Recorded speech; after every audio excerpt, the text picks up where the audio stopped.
জীবন শিক্ষার এভরি মোমেন্টে সবাইকে স্বাগত। আজকে আমি হাজির হয়েছি নতুন একটা রেসিপি নিয়ে।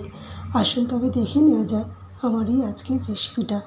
এটা সন্ধ্যায় স্ন্যাক্স হিসাবে বলুন, আর চায়ের সঙ্গে চা হিসাবে বলুন, বা মুড়ির সাথে বলুন, সবটার সঙ্গে খেতে কিন্তু অসাধারণ লাগে। এটার সঙ্গে জাস্ট একটু সস নিয়ে নেবেন, নিলে খেতে খুব ভালো লাগবে। আর এটা আমি বানিয়েছি একদম ঘরে থাকা উপকরণ দিয়ে। এর জন্য বাড়তি কোনো উপকরণ লাগবে না, সবার ঘরেই এই উপকরণগুলো থাকে। আর এটা চা বসিয়ে খুব তাড়াতাড়ি অনায়াসে তৈরি করা যায়।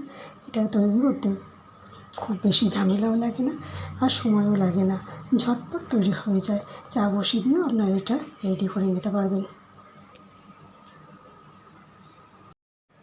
এই রেসিপির জন্য আমি বাঁধাকপিগুলোকে এইভাবে কেটে নিয়েছি, আর কেটে নিয়েছি দুটো আলু ভালো করে ছাড়িয়ে 4 পিস করে নিয়েছি। আর আমি গ্যাসটা জ্বেলে দেবো, দিয়ে এগুলোকে সিদ্ধ করে নেব।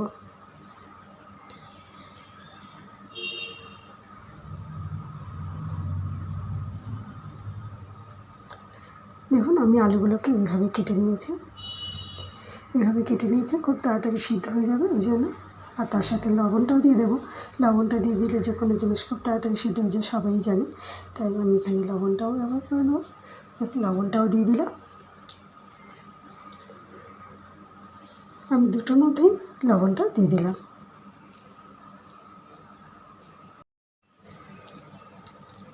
দেখুন এখানে আমার বাঁধাকপিগুলো সিদ্ধ হয়ে গেছে।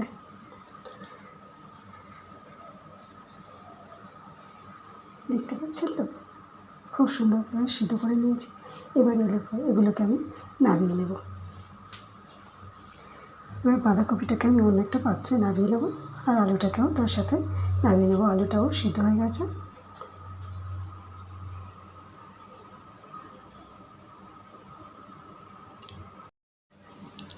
কপিটা আমার সিদ্ধ করা হয়ে গেছে। এবার আমি এই পাত্রের মধ্যে এগুলোকে নামিয়ে নেব।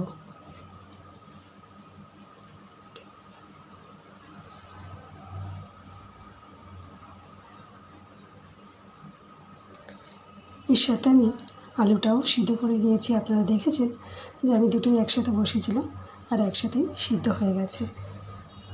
কপিগুলোকে নামিয়ে নিলাম, আর আলুটাকে আমি সিদ্ধ করে নিয়েছি। আপনারা দেখুন, কপিটা তুলে নিলাম, আলুটাকে আমি এইভাবে সিদ্ধ করে নিয়েছি। কপিটা ছেঁকে তুলে নেওয়ার পরেও কপির মধ্যে যে এক্সট্রা জলটা আছে, সেটা আমি এইভাবে হাত দিয়ে চেপে চেপে বের করে নেব। জলটা যতটা বের করে নেওয়া যাবে, রেসিপিটা ঠিক ততটাই ভালো হবে। জলটা থাকলে নরম হয়ে যেতে পারে, তার জন্য জলটা ছেঁকে বের করে নিতে হয়। আমার চ্যানেলে নতুন বন্ধু হয়ে থাকলে চ্যানেলটা সাবস্ক্রাইব করে নেওয়ার অনুরোধ রইল। পাশে থাকা বেল আইকনটাকে প্রেস করে অল করে রাখবেন, তাহলে আমার চ্যানেলে যখন নতুন নতুন কোনো রেসিপি ছাড়বো, সবার আগে আপনাদের কাছে পৌঁছে যাবে। দেখছেন কপিটা ছেঁকে তুলে নেওয়ার পরেও কত জল আছে এর মধ্যে।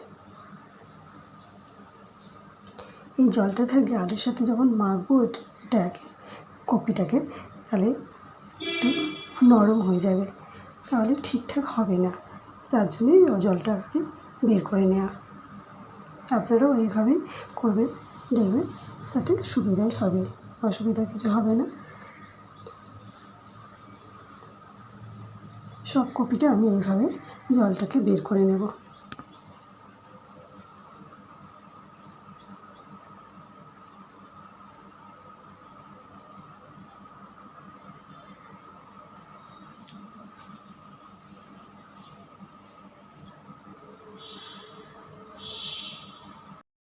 সরি বন্ধুরা, এটা মাখার সময় আমি যে মশলাগুলো ব্যবহার করছি সেটা দেখাতে পারিনি, সরি।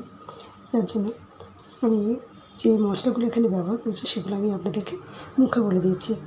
একটু দিয়েছি শুকনো লঙ্কার গুঁড়ো, দিয়েছি একটু হলুদ গুঁড়ো, আর দিয়েছি জিরে গুঁড়ো, তার সঙ্গে দিয়েছি চাট মশলার গুঁড়োটা। আর মশলাগুলো আমি বাটিতে নিয়েছিলাম, কিন্তু দেওয়ার পরে আমার খেয়াল পড়ে যে ক্যামেরাটা অফ হয়ে গেছে।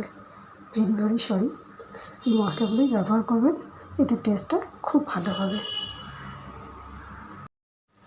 এখানে আমি খুবই সামান্য একটু লবণ ব্যবহার করলাম, যেহেতু এগুলো সিদ্ধ করার সময় একটু লবণ দিয়ে দিয়েছিলাম, তার জন্য এখানে অল্প লবণটা দিলাম।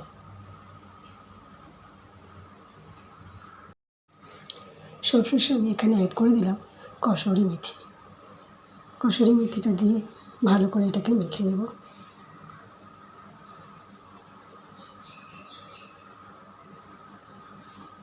দেখুন মাখাটা আমার কমপ্লিট হয়ে গেছে। এগুলোকে আমি এইভাবে শেপ দিয়ে নিয়েছি।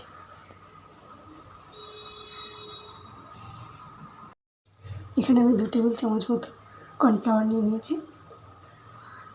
এবার এর মধ্যে সামান্য একটু জল দিয়ে এটাকে আমি খুব ভালো করে গুলে নেব। অল্প জল দিলাম, দিয়ে কর্নফ্লাওয়ারটাকে খুব ভালো করে গুলে নেব জলের সাথে।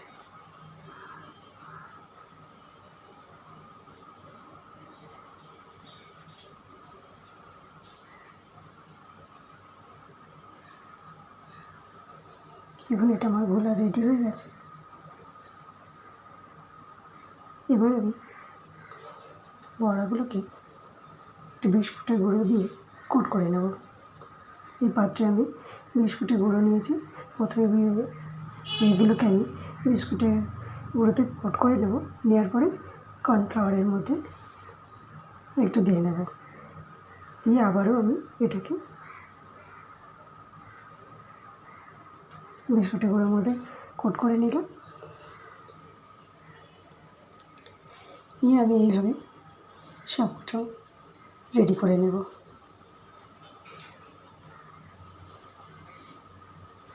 এই একই রকমভাবে আমি সবগুলো রেডি করে নেব।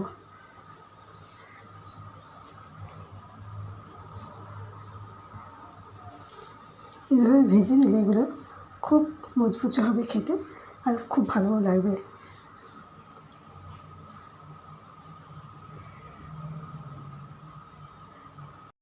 এগুলো সবগুলো আমার এইভাবে কোট করা হয়ে গেছে। ওভেনে তেলটা গরম হতে বসিয়ে দিয়েছি। গরম হয়ে গেলে এগুলোকে আমি একটা একটা করে ভেজে নেব।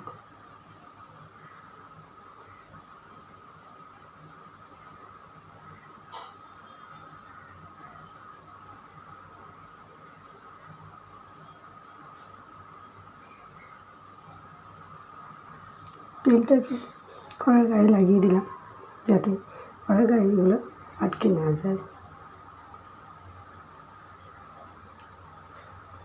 এগুলোকে ভাজার সময় অবশ্যই মনে রাখতে হবে গ্যাসের ফ্লেমটাকে মিডিয়ামে রাখবেন।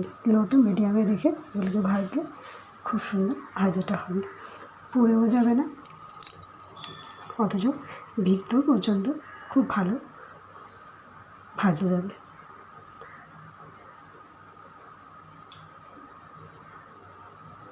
একটু অপেক্ষা করতে হবে যাতে একটা পিঠ ভালোভাবে ভাজা হয়ে যায়।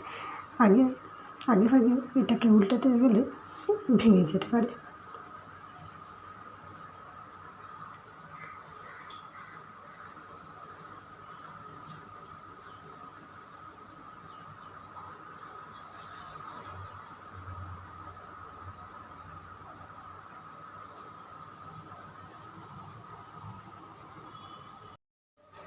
এক পিঠটা হয়ে গেছে, আমি উল্টে দিয়েছি। এবারেও আমি এই পিঠটা ভেজে নেব। সবগুলো আমি এইভাবে একে একে ভেজে নেব। দেখেছেন তো পিঠটাই খুব সুন্দরভাবে কালারটা চলে এসছে। এবার এগুলোকে আমি নামিয়ে নেব, নিয়ে বাকিগুলো আবার ভেজে নেব। সবাই ভালো থাকবেন, সুস্থ থাকবেন। আজ এই পর্যন্ত। আবার অন্য কোনো দিন হাজির হয়ে যাব অন্য কোনো নতুন রেসিপি নিয়ে। ধন্যবাদ।